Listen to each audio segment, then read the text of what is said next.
Vikas Vikas presented by Antenna Recording Studio, Simra, Matiyala Sitamarhi, मटियाला सीतामढ़ी,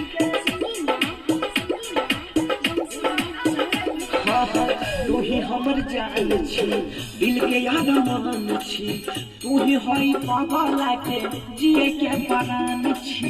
तोरा बिना जीवाओगे, गाजा दारू पीवाओगे, हाथल करे जब भाई अपन सुइया सीवाओगे।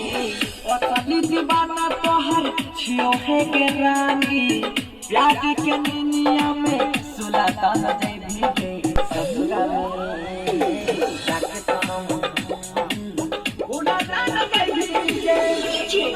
विकास Vikas presented by Antenna Recording Studio, Simra, Matiyala Sitamarhi, live shooting देख रहे हैं आप सराहनीय जी। हाँ हम रोज करिए मिले ससुरा में जइबोगे, तोहर सुरतिया जान हम ना भुलैबोगे। जीवन अकेला जिंदगी छोड़ के जे जइबीगे, जियते जी मर जइबो ये न से सतै भीगे। कहे जबन सिधारे सुन है के पगली, अखियां से आंसू हमरा कबो ना बहने गे ससुरा में जाके